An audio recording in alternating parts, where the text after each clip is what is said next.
Emily Green lived in a grand, old house on the outskirts of a small town. The mansion had stood there for decades, towering over the other houses with its tall stone walls and dark wooden doors. But despite its grand appearance, the house was eerily quiet and cold inside, just like the life Emily led within its walls. Her father, Henry Green, was one of the wealthiest men in town. He owned multiple businesses and had a reputation for being both shrewd and incredibly stingy. Henry was known for saving every penny he could, often choosing profit over people. Despite their wealth, the Green household was far from luxurious. Henry didn't believe in spending money unless it was absolutely necessary. The rooms were dimly lit, the furniture was old and worn, and warmth, whether from a fire or from affection, was hard to find. Emily's mother had passed away when Emily was very young, leaving her to be raised by her strict and emotionally distant father. Without a mother's warmth or any siblings to share her thoughts with, Emily grew up in an environment that felt more like a prison than a home. Every aspect of her life was controlled by her father's rules, from what she could wear to who she could speak with. She was told that friends were a distraction and that hobbies were a waste of time. Even simple things like going to town alone were out of the question.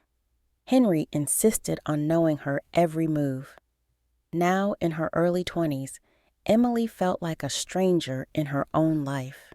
She had long, dark hair and soft, thoughtful eyes that hinted at a curious mind and a longing heart. But her spirit had been dampened by years of living under her father's oppressive rules. Her daily routine was lonely and repetitive. Breakfast in silence, afternoons spent helping with her father's paperwork, evenings reading old books by dim light. Emily would sometimes gaze out of her bedroom window, watching people pass by on the street below. She envied their freedom, their laughter, and the casual way they seemed to live. To Emily, these things seemed like distant dreams, something she might never have.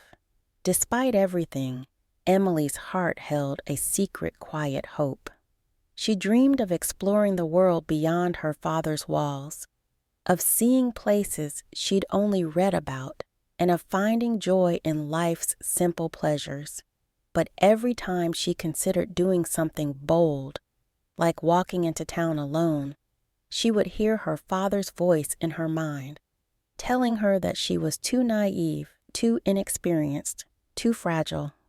So, each day she stayed within the limits he set, feeling as though her life was slipping by, one quiet, colorless day at a time. She often wondered if she would ever have the courage to step beyond the shadows of her father's world, or if she was destined to spend her life as the obedient, invisible daughter of the wealthiest, stingiest man in town.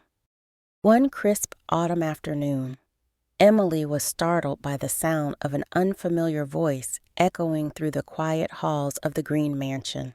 She hurried down the stairs to find her father, Henry, standing in the doorway with a young man she didn't recognize.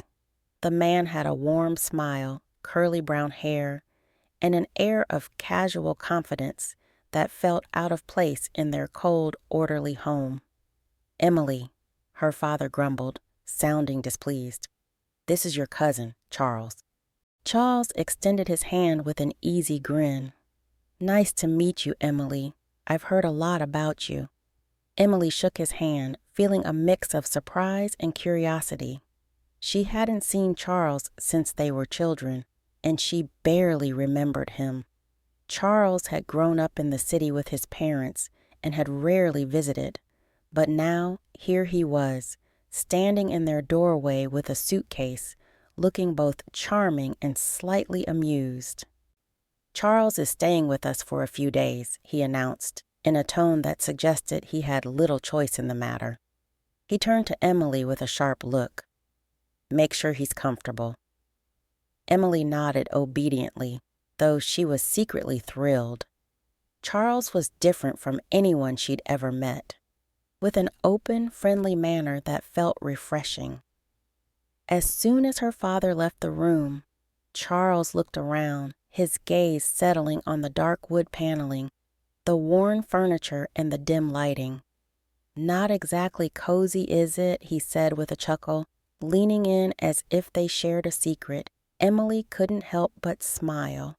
Over the next few days, Charles brought a new energy into the house. He was cheerful, talkative, and curious, asking Emily questions about her life and sharing stories about his own. He told her about the bustling city he lived in, full of lights, music, and people who laughed openly. He talked about friends, concerts, and late-night conversations in crowded cafes. Emily listened, captivated, feeling as though she was catching glimpses of a world she had only dreamed of. "Don't you ever feel trapped here?" Charles asked one evening, as they sat by the window, watching the sun set over the quiet town. Emily hesitated, glancing around nervously, as though her father might appear at any moment. "I don't know," she whispered. "This is all I've ever known." Charles looked at her with sympathy and a hint of frustration. "But you're young, Emily. You should be out there seeing things, meeting people. Life isn't meant to be lived behind closed doors." Emily's heart raced at his words. She had always felt the same way, but she had never dared to admit it out loud. Talking to Charles made her feel bolder, as though the life she wanted might actually be possible. Yet, whenever she thought of taking action, she felt the weight of her father's expectations, his voice reminding her of all the reasons she should stay where she was. One evening, as they were laughing over a story Charles told about getting lost in the city, Henry entered the room. His expression darkened as he took in the sight of his daughter laughing freely, a rare sight in their house. He cleared his throat, and the room went silent. "Charles," Henry said coldly, "I hope you're not filling Emily's head with foolish ideas. She has responsibilities here, a life that is safe and stable, unlike the chaotic one you seem to enjoy." Charles met his uncle's gaze calmly, a spark of defiance in his eyes. "I just want Emily to know that there's more to life than rules and routine, Uncle Henry. She deserves to make her own choices." Henry's face tightened. "Emily knows her place. She doesn't need anyone telling her otherwise." He turned to Emily, his eyes sharp. "Remember, Emily, there's value in stability.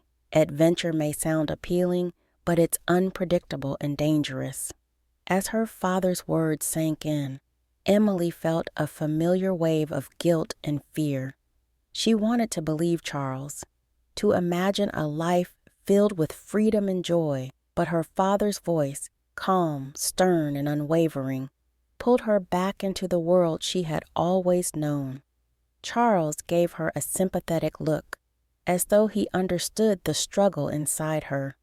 Later that night, before he left for his room, he whispered to her, "You have the right to dream, Emily. Don't let anyone take that from you." Emily lay awake that night, Charles's words echoing in her mind. For the first time, she began to wonder if she could truly break free from the life her father had built for her, or if, like the house itself, she was destined to remain cold, silent, and hidden away from the world. One chilly afternoon, Charles pulled Emily aside with an excited grin on his face. "Emily," he whispered, as if sharing a wonderful secret, "I found something in town that I think you'll love. Come with me, just for a little while." Emily hesitated, glancing back toward the house. Her father had gone out on business, but he would be back soon. Still, she couldn't resist Charles's enthusiasm and, with a racing heart, agreed. Charles led her through the winding streets of town until they reached a small art gallery tucked between two shops. Inside, the walls were alive with color, covered in paintings of all kinds, landscapes, portraits, abstract pieces, bursting with vibrant strokes and wild patterns. Emily's breath caught as she took it all in. She had never seen anything like it. The colors seemed to speak to her, each brushstroke telling a story she couldn't quite put into words. As they walked from painting to painting, Charles explained the styles, the techniques, and the stories behind some of the artists he knew about. Emily listened, her eyes wide with wonder. She felt as though something deep inside her had been awakened, a part of her that she had never dared explore. Back at the house, Emily couldn't stop thinking about the gallery. That night, when everyone was asleep, she pulled out an old notebook and a pencil and began to draw. She sketched simple shapes at first: a flower, a tree, a face she half remembered from the gallery. Her hand moved almost of its own accord, creating lines and shading that slowly brought the page to life. For the first time in years, Emily felt a kind of happiness that was her own, not something her father allowed or controlled. Her drawings were rough and unpolished, but that didn't matter. She felt a strange, quiet satisfaction with each stroke, as though she were pouring her heart onto the paper. Each night after that, Emily returned to her notebook, sketching as quietly as she could. She experimented with shading, shapes, and patterns, losing herself in the freedom of creating. She even saved scraps of colored paper and made her own rudimentary collages, enjoying the vibrant little pieces of art she could craft in secret. One day, Charles noticed a stray pencil mark on her hand and raised an eyebrow. "Emily," he whispered, a grin spreading across his face. "Have you been drawing?" Emily felt her cheeks flush, but she nodded, showing him her notebook. Charles flipped through the pages, his eyes lighting up. "Emily, these are amazing. You have a real talent," he said earnestly. "Why didn't you ever try this before?" Emily shrugged, feeling both proud and nervous. "I didn't know I could," she murmured. "And Father would never approve. He thinks things like art are a waste of time." Charles frowned, looking thoughtful. "Emily, art isn't a waste. It's a way to express yourself, to find joy. You deserve that. Don't let him take it from you." Emily wanted to believe him, but a wave of fear washed over her. She could almost hear her father's disapproving voice, warning her against silly distractions that would get in the way of real responsibilities. She knew he would see her drawings as foolish and childish, something to be discouraged or punished. Yet, every night, despite her fears, she returned to her secret sketches. It was as if the art had become a part of her, a hidden passion she couldn't ignore. Each time she put pencil to paper, she felt a tiny rebellion stirring in her heart, a whisper of freedom that both thrilled and frightened her. As the days passed, Emily's mind grew divided. She longed to continue drawing, to explore the joy she found in creating. But she also feared what might happen if her father discovered her secret. Caught between her love for art and her fear of her father's judgment, Emily found herself standing at the edge of something new and uncertain, wondering if she would ever find the courage to fully embrace the person she was becoming. The day of Charles's departure came after a stormy argument with Henry that echoed through the walls of the old house. Henry had accused Charles of being a bad influence, of filling Emily's mind with dangerous ideas about independence and freedom. Charles, standing firm, had defended her, saying she deserved a life beyond the shadows of her father's rigid rules. But Henry was unyielding. That very evening, he ordered Charles to leave, warning him never to return. Emily stood by the window, watching as Charles's figure grew smaller and smaller on the road leading out of town. She felt a hollow ache in her chest, as if her last flicker of hope was disappearing along with him. Charles had been her one connection to a world filled with light, color, and possibility. Without him, everything felt even colder and darker. In the days that followed, Emily felt trapped in a fog of sadness.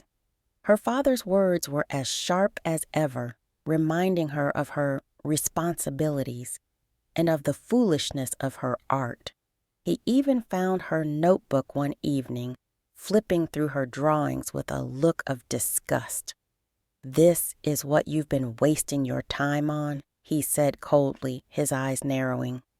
"Such nonsense, Emily. You should be ashamed of yourself." Emily's hands trembled as she took the notebook back, her heart sinking. She didn't dare argue, didn't dare defend herself. But a deep resentment began to grow inside her, something she had never allowed herself to feel. She realized that her father's control wasn't just about keeping her safe. It was about power, about making sure she never found a life or identity outside of what he had planned for her. Then, one morning, everything changed. Emily awoke to find the house unusually quiet. As she went downstairs, she saw servants whispering with troubled faces. In the parlor, her father lay motionless, his face pale and still. Henry Green had passed away in the night, leaving behind the vast fortune he had worked so tirelessly to build and protect.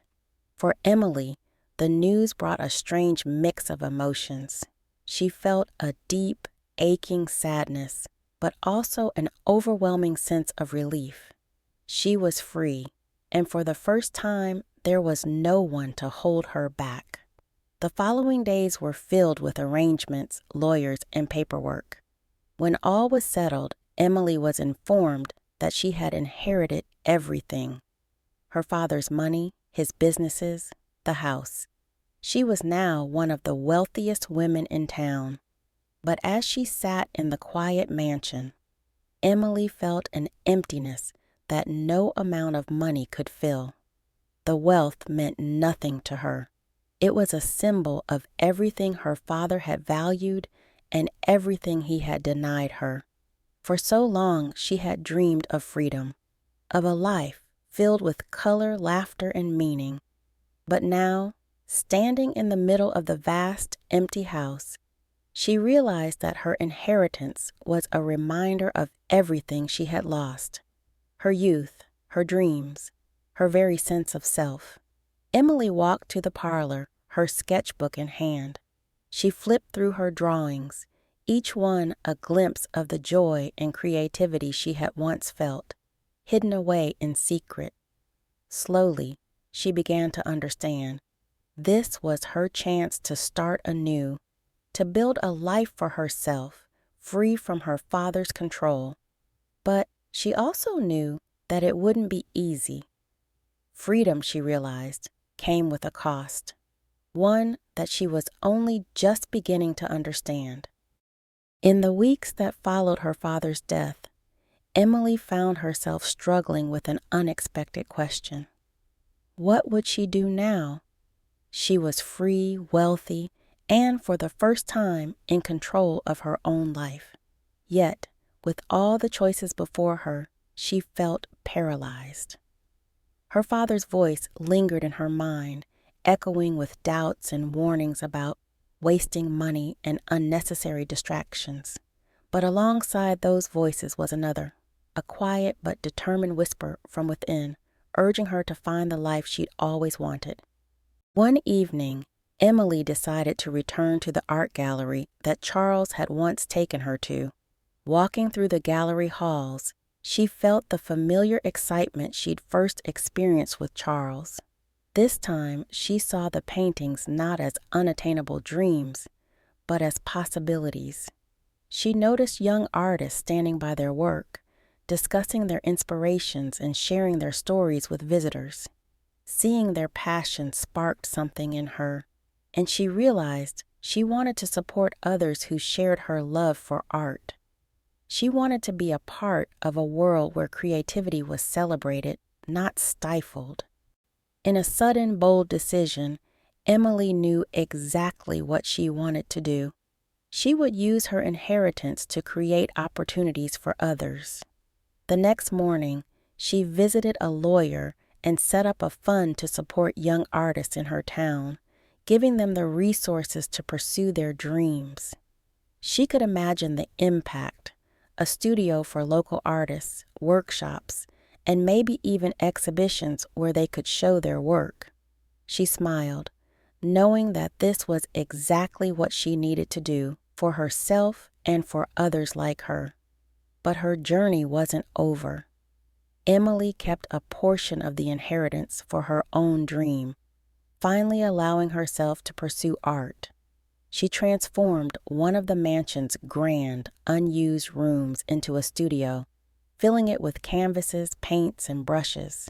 Each morning, she woke with a newfound purpose, dedicating herself to learning, experimenting, and finding her own style. She poured her heart into each painting, expressing feelings and dreams she had kept locked away for so long. As the weeks passed, Emily's art began to reflect her journey, a journey from loneliness to freedom, from fear to courage. She painted landscapes full of light and color, portraits that captured emotions she had once buried deep within herself. Every stroke on the canvas felt like a step toward reclaiming her true self. Eventually, Emily hosted her own art show, displaying her paintings alongside works from the young artists she'd supported. The gallery was filled with laughter, conversation, and a sense of hope that filled her with pride. Standing among the paintings, watching people engage with her work and the work of other young artists, Emily felt a deep sense of fulfillment. She had built a life of her own, one that was vibrant, meaningful, and free. As she looked around, Emily realized that her wealth was not in the money she had inherited, but in the freedom she had fought for and the life she had chosen. In finding her path, Emily had discovered a truth that would stay with her forever. Real wealth was the ability to live in harmony with one's dreams, to be true to oneself, and to create a life filled with purpose and joy.